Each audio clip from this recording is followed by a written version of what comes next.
Pero solo es una estrategia. Tienen dinero en el bolsillo y la vida resuelta. Y piden unidad poniéndote falsas caretas. Piden unidad a base de sonrisa plena. Les guía el maligno por la senda no correcta. Si Satán dice tírate, todos van y lo intentan. Han vendido su alma para subir la escalera. Y piden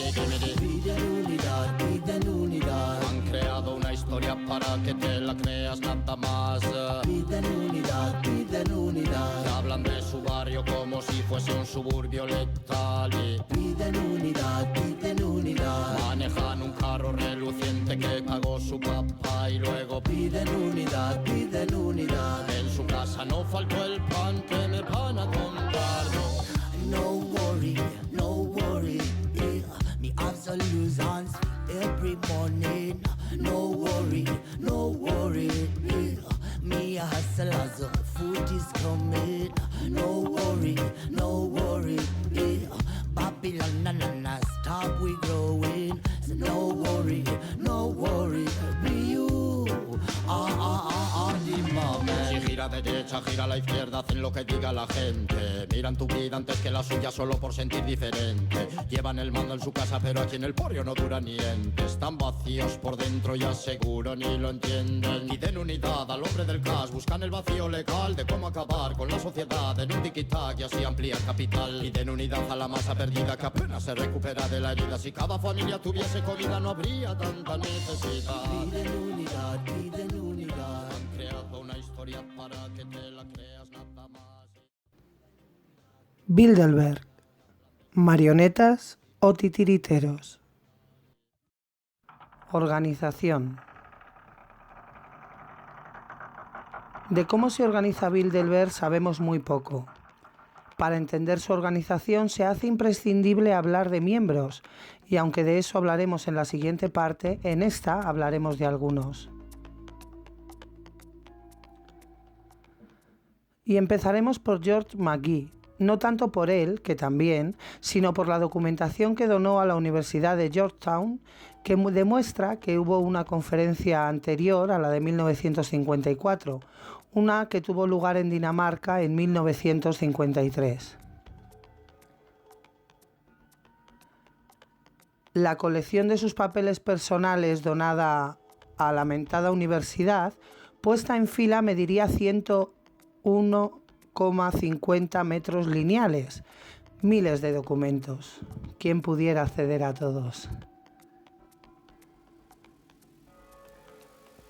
Gracias a estos papeles, desde luego, se le pueden atribuir a semejante angelito algunos cargos más aparte de los oficiales, como por ejemplo en la Junta Combinada de Materias Primas durante la Segunda Guerra Mundial, el Grupo Bilderberg, la Comisión Draper, el Consejo Empresarial para el Desarrollo Internacional, el Comité para el Desarrollo Económico y el Club de Roma, entre otros.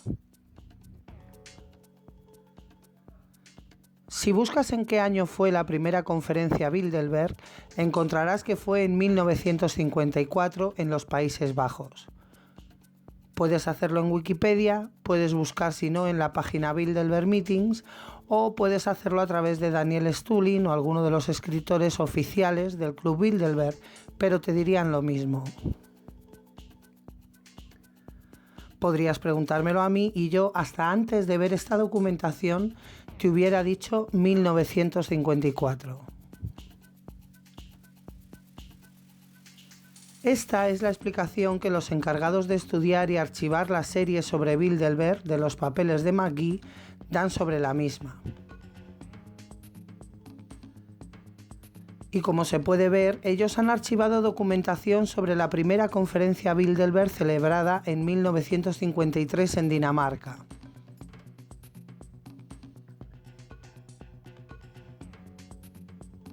Serie 13. Las conferencias del Grupo Bilderberg.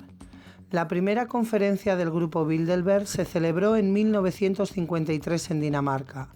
Fundada por Joseph Ratzinger, la conferencia se compone de individuos de numerosos países que participan en la conferencia a título puramente personal. La finalidad inmediata del Grupo Bilderberg es la Alianza Occidental. Todos sus miembros son personas informadas de autoridad e influencia en sus respectivos países. Dado que las dificultades y las diferencias tienen que surgir entre cualquier grupo de pueblos democráticos, el Grupo Bilderberg busca contribuir para la conciliación de puntos de vista e intereses divergentes, dando la posibilidad de la libre discusión entre los líderes de opinión que buscan un deseo común de lograr una mejor comprensión de los motivos e intenciones de los otros. Los temas elegidos para el debate en la conferencia Bilderberg se refieren principalmente a cuestiones sobre las dificultades que la Alianza Occidental puede tener para ponerse de acuerdo.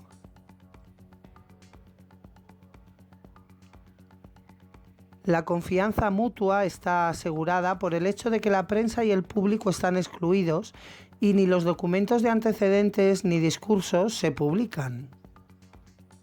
En el informe final impreso, las opiniones se resumen y los oradores no se citan por su nombre. La serie contiene la correspondencia y los documentos utilizados en la conferencia entre 1953 y 1968. Podemos ver la descripción de cómo está archivada esta documentación, diferencia entre dos tipos de documentos.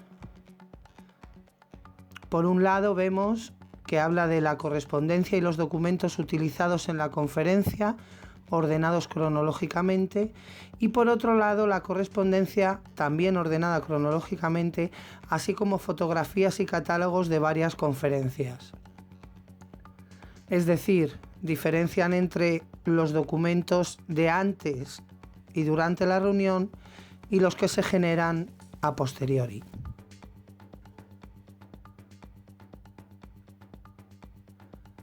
Parece que la conferencia de 1953 no hizo falta que generara más documentación que la utilizada allí, posiblemente porque solo asistieran los padres fundadores del club y se decidiera la formalización de este para el año siguiente, y sobre todo serviría de ensayo general para lo que serían las conferencias anuales.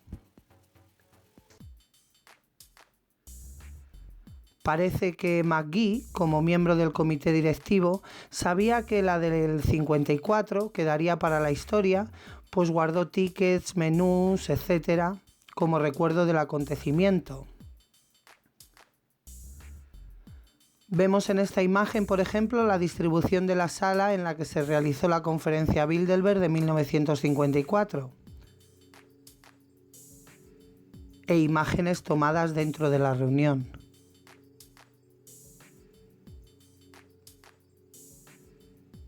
La invitación a una fiesta celebrada por la familia real de los Países Bajos justo al acabar la conferencia Bilderberg del 54.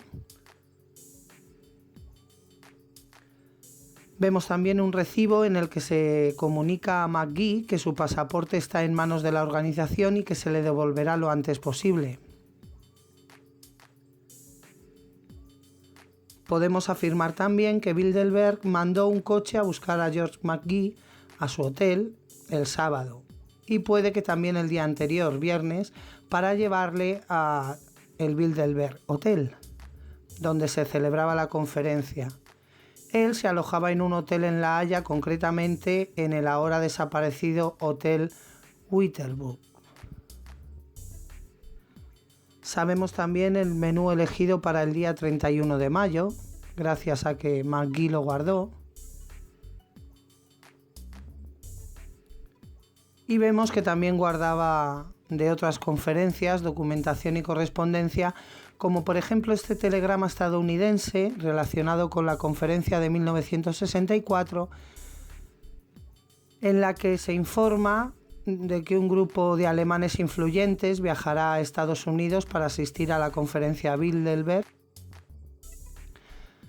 En la siguiente imagen vemos una carta en la que se convoca a una reunión para enero del 65, preparatoria de la conferencia de ese año, y la carta está fechada en septiembre de 1964. Y además puede ayudar a entender un poco la organización del grupo, ya que dice así: a los miembros del comité de dirección. En relación con las actas de la reunión del comité directivo celebrada en Shoreditch Palace el 13 de septiembre de 1964, tengo el agrado de informarle que la próxima reunión del comité de dirección se llevará a cabo el 10 de enero de 1965 a las 10 en el Gran Hotel de Roma. En caso de que usted quiera tener una habitación reservada en el Gran Hotel o en otro hotel, la secretaria estará encantada de hacer las reservas necesarias. En este caso se le pide que informen a la secretaría lo antes posible, pero en todo caso antes del 15 de diciembre de 1964. Debo añadir para su información que el Gran Hotel está situado a pocos minutos a pie de la estación Termini y la terminal del aeropuerto, y pasados unos 45 minutos en coche desde el aeropuerto.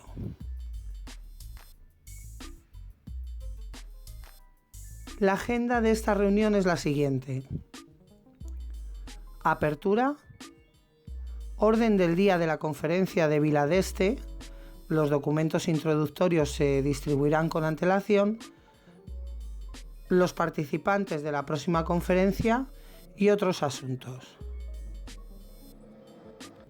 En cuanto al punto 3, se ruega a los miembros del comité de dirección que envíen a la Secretaría una lista de propuestas en lo que a su país se refiere antes del 1 de enero de 1965. ¿Será usted tan amable de dejarme saber lo antes posible si usted será capaz de asistir a esta reunión? Un cordial saludo, Arnold T. Lamping. Decir que Lamping fue desde 1927 representante de los Países Bajos en Chile. Del 32 al 45 trabajó en el Ministerio de Asuntos Exteriores holandés. Desde el 45 fue ministro plenipotenciario en Londres. Desde el 46 embajador en Bucarest y a partir del 47 primer embajador holandés en la India. Entre 1950 y el 52 fue alto comisionado holandés en Indonesia y del 52 al 59 embajador holandés en la República Federal Alemana. Se dice que el comité directivo de Bilderberg elige a los invitados a la conferencia anual y los temas a tratar, pero como vemos aquí, el comité directivo propone y el asesor dispone. Guardó también McGee el telegrama en el que se le pide que confirme su asistencia y en el que la confirma. Y ahí es donde nos encontramos con Ernst van der Beugel. Fue un economista, hombre de negocios, diplomático y político holandés del Partido Laborista. Van der Beugel se graduó en Economía en la Universidad de Ámsterdam en 1941 y recibió un doctorado en Filosofía de la Universidad Erasmus de Rotterdam en 1966 con su disertación From Marshall Plan to Atlantic Partnership, con un prólogo de Henry A. Kissinger. En 1945 se unió al Ministerio de Transporte holandés, pasando al Ministerio de Asuntos Económicos en 1946. En 1947 fue secretario de la Delegación Nacional Holandesa en la primera conferencia de París sobre el Plan Marshall. Entre 1957 y 1958 fue secretario de Asuntos Exteriores del Partido Laborista en el cuarto gabinete Dries. Asumió el cargo de secretario permanente del Club Bilderberg en 1960 tras la muerte de Joseph Rettinger. Del 61 al 63 fue presidente de la aerolínea holandesa KLM y del 66 al 84 fue profesor de Relaciones Internacionales en la Universidad de Leiden. Van der Beugel fue miembro del comité asesor de Bilderberg, como se puede ver en la documentación de las conferencias. Antes de meternos a ver cómo se pudo saber que existía un comité directivo y uno asesor, veamos quién fue McGee, además de miembro del comité directivo de Bilderberg.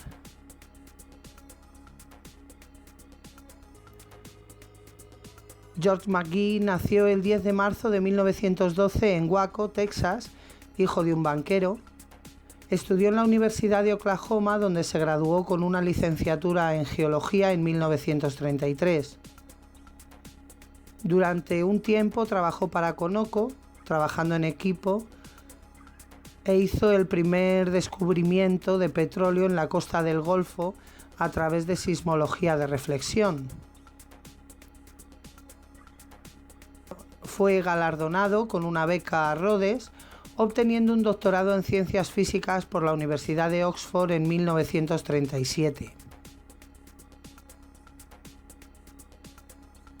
En Estados Unidos se convirtió en vicepresidente de la Sociedad Nacional de Geofísica, donde dirigió las encuestas sobre sismología en Cuba.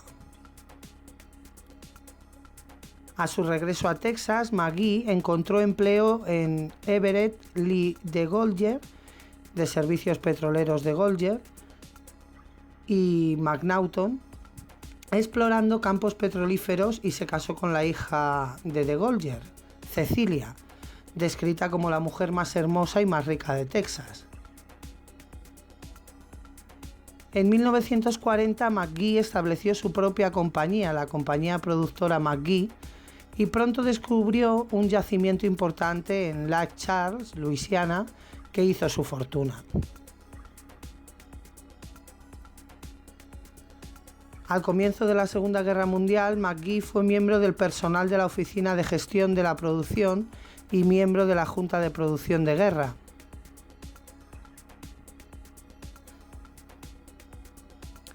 Comisionado de la Armada de Estados Unidos, McGee sirvió como oficial de inteligencia aérea naval en el personal de la Fuerza Aérea del Ejército, bajo el mando del general Curtis E. Lee May,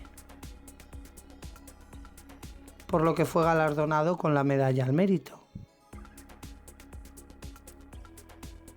Tras la guerra fue reclutado para el Departamento de Estado de Estados Unidos por el entonces subsecretario de Estado William Clayton, uniéndose en 1946. McGee viajó inicialmente en nombre del Departamento de Estado para el desembolso de un fondo de 400 millones de dólares en ayuda económica y militar a Grecia y Turquía, así como otro tipo de ayuda económica en África y el Medio Oriente. Se desempeñó como embajador de Estados Unidos en Turquía entre el 52 y el 53, donde apoyó su intento exitoso de ser miembro de la OTAN. Mientras en Turquía los McGee vivían en Alanya, en una villa otomana que llamaron Turkish Delight, McGee fue fundamental en las relaciones con la República del Congo y la República Dominicana a principios de 1960. De noviembre del 61 a abril del 63 fue por tercera vez el subsecretario de Estado para Asuntos Políticos durante el gobierno de Kennedy.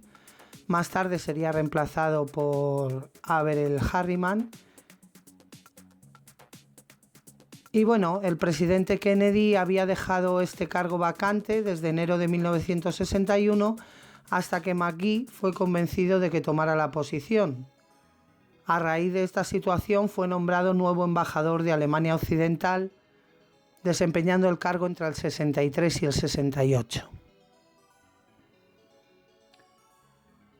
Después de retirarse en 1969, McGee sirvió en los consejos de administración de Mobile, Procter & Gamble y Trans World Airlines. En el retiro, McGee escribió una novela semi-autobiográfica titulada La danza de los millones, una novela sobre Texas, Houston y el petróleo. Lo hizo en 1990 y bueno, su falta de éxito fue atribuida, según su familia, a su tono puritano.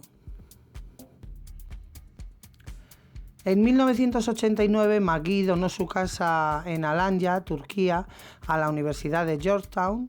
Hoy en día se conoce como el Centro de Estudios McGee Mediterráneo Oriental y da la bienvenida a los estudiantes cada primavera. Su patrimonio, delicia de los agricultores en el condado de Loudoun, Virginia, es operado por la Fundación McGee como un museo, un centro de investigación y reunión. Se enumera en el Registro Nacional de Lugares Históricos. McGee murió de neumonía el 4 de julio de 2005 a la edad de 93 años en un hospital de Virginia. A partir de 1981 y hasta aproximadamente el 95, al club le dio por marcar en su lista de participantes con un asterisco al comité directivo y con 2 asteriscos al comité asesor. Y de esta forma, las personas que hemos tenido acceso a los documentos de dichas reuniones hemos podido ver quién eran las cabezas más altas en esos años.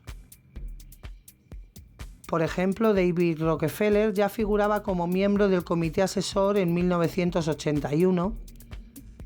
Seguramente haya formado parte del mismo desde los inicios de Bilderberg. En 2001 apareció en la página web de Bilderberg como presidente del comité asesor y ocupó el cargo hasta su muerte, en marzo de 2017. Los vestigios del comité asesor desaparecieron de la lista de participantes en el 96 y de la página web con la muerte de Rockefeller, pero eso no quiere decir que no siga existiendo. David Rockefeller, de origen judío y ascendencia alemana, fue el patriarca de la conocida familia Rockefeller, hijo de John D. Rockefeller Jr. y nieto del magnate petrolífero John D. Rockefeller, el fundador de la Standard Oil. Nació en el edificio que hoy es el Museo de Arte Moderno de Nueva York, que fue la residencia privada de su familia. Es cum laude por Harvard y realizó un año de estudios en la London School of Economics. Allí conoció por primera vez a John Fitzgerald Kennedy, a pesar de haber estudiado ambos en Harvard. Consiguió un doctorado en la Universidad de Chicago gracias a su tesis sobre los recursos en desuso y desperdicio económico. Fue secretario del alcalde de Nueva York durante 18 meses con el fin de adquirir experiencia cobrando $1 al año. Se alistó en el ejército a los 28 años e ingresó en la escuela de candidatos a oficiales. 2 años después se le promocionó a capitán. Durante la Segunda Guerra Mundial sirvió en Francia y en el norte de África dentro de la inteligencia militar. Establecía unidades de inteligencia política y económica y a la vez servía como agregado militar asistente a la Embajada de Estados Unidos en París. Esto le hizo descubrir el alto potencial de la creación de contactos y enlaces. En el 46 se convirtió en el primer y único banquero de su familia que se incorporaba al Chase National Bank, el Banco Rockefeller, del que su tío materno era presidente. En la actualidad, JP Morgan Chase & Co. Su banco es el de las Naciones Unidas. Habría quien se atrevería a decir que Bilderberg era suyo y no se desencaminaría mucho. Él era uno de los encargados de confeccionar la lista de invitados a las reuniones anuales. Como no pudo incluir a Japón en el Club Bilderberg, Rockefeller creó la Comisión Trilateral. Además de los contactos que conseguía a través del banco y el CFR, Rockefeller ofrecía comidas anuales en la propiedad familiar Pocantico, de 3.400 acres en el condado de Westchester, y allí David recibía a los oficiales senior del Banco Mundial y el Fondo Monetario Internacional. Esto es solo un ejemplo de las innumerables visitas de líderes mundiales, reyes, presidentes y otros personajes célebres a la gran propiedad y su mansión central, debiendo sumar también las recibidas en su residencia privada, Hudson Pines, donde llegó a albergar, por ejemplo, al presidente Reagan. Como prodigioso creador de relaciones, posee desde los 40 un famoso Rolodex que contiene hasta 150.000 entradas con información personal de las personas más poderosas del mundo. Se estima que su riqueza neta estaba alrededor de 2.800 millones de dólares, lo que le hacía el segundo hombre más rico del mundo. Otra de sus fuentes de riqueza era su gran colección de arte, que va desde el impresionismo al posmodernismo. Fue el primer miembro de su familia en escribir y publicar sus memorias. Tantos eran sus cargos en diferentes instituciones públicas y privadas que necesitaríamos un vídeo para él solo. Y lo haremos, pero no será ahora. Vivió 102 años.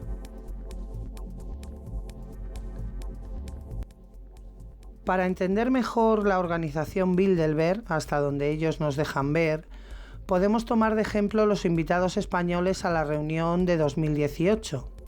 Soraya Sáenz de Santamaría y Albert Rivera son aspirantes. Asisten a la conferencia pero no son miembros del club. Eso sí, son aspirantes que repiten. Albert Rivera estuvo el año pasado y Sáenz de Santamaría en 2012, lo cual quiere decir que si juegan bien sus cartas, tal vez alguno de los dos llegue para quedarse. Jesus, we're trying to get out. Yeah, I'm working fast enough. Would you mind telling us? Sorry? Would you mind telling us what you're doing at the Bilderberg meeting? Talking with your colleague. Anyone you're planning on meeting this year or interested in? I hope to talk about the Excuse me. future. Oh, Why not? Where are you from? From Spain. Spain? Yeah. What's your name? I'm Dan. Albert. Albert, nice to meet you. Is this your first time, Albert? Yes. Yes. Sorry. Yeah. What motivated you to come?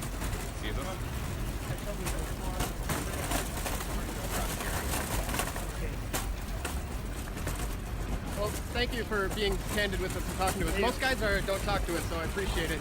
But just fair warning, be careful with those guys.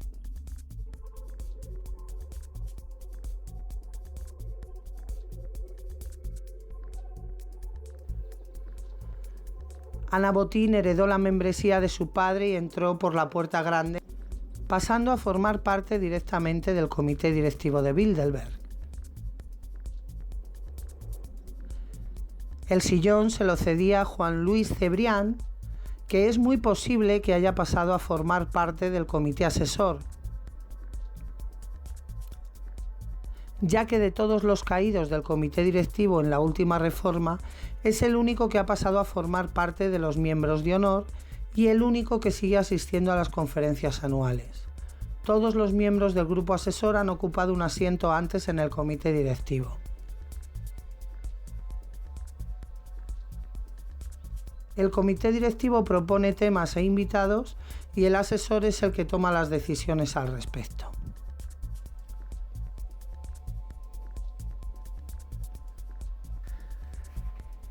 Por último, comentar el tema de la reina Sofía. Hay quien le da mucho bombo a que no esté yendo a Bilderberg, pero que no esté yendo la reina Sofía no quiere decir que no haya ningún representante de la Casa Real en las reuniones. No es necesario aparecer en la lista para asistir a la conferencia anual. De por sí hay muchos invitados que no aparecen en la lista, como lo vimos por ejemplo en 2014 con la sobrina de Rajoy, que aprovechó su membresía al equipo del Ministerio de Defensa para acompañar a García Margallo. Es decir, la familia Rajoy estaba representada, pero no salía en lista. Lo mismo puede hacer cualquier familia real de Europa. Todos tienen su asiento allí.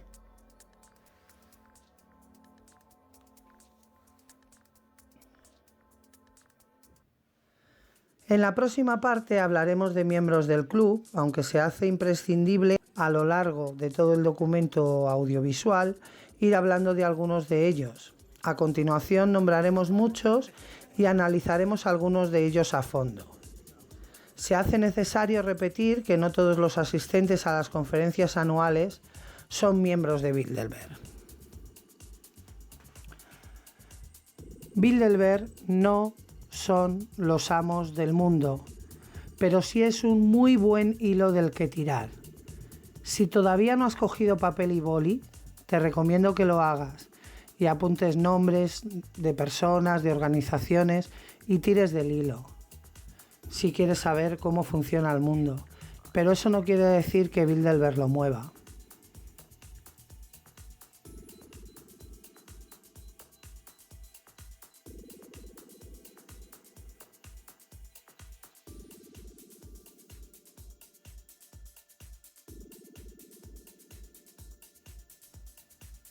Continuará.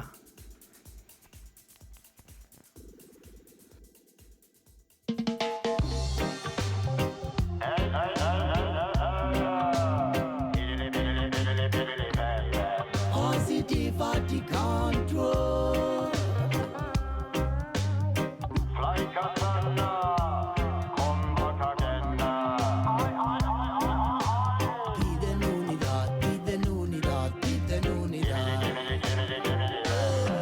Y es que piden unidad y quieren guerra. Hablan del amor pero solo es una estrategia. Tienen dinero en el bolsillo y la vida resuelta. Y piden unidad poniéndote falsas caretas. Piden unidad a base de sonrisa plena. Les guía el maligno por la senda no correcta. Si Satan dice tírate, todos van y lo intentan. Han vendido su alma para subir la escalera. Y Piden unidad, piden unidad. han creado una historia para que te la creas nada más. Piden unidad, piden unidad. Te hablan de su barrio como si fuese un suburbio letal y Piden unidad, piden unidad. manejan un carro reluciente que pagó su papá y luego Piden unidad, piden unidad. en su casa no faltó el pan que me van a comprar. No worry, no worry. Me have solutions every morning. No worry, no worry. Me a hustle as the food is coming. No worry, no worry. Babylon na stop we growing. So no worry, no worry. Be you. The moment. Si gira de derecha, gira a la izquierda, hacen lo que diga la gente. Miran tu vida antes que la suya solo por sentir diferente. Llevan el mando en su casa, pero aquí en el porrio no dura niente. Están vacíos por dentro y aseguro ni lo entienden. Piden unidad al hombre del cash, buscan el vacío legal de cómo acabar con la sociedad en un tiki-tac y así ampliar capital. Piden unidad a la masa perdida que apenas se recupera de la herida. Si cada familia tuviese comida no habría tanta necesidad. Piden unidad, piden unidad. Han creado una historia para que te la creas nada más.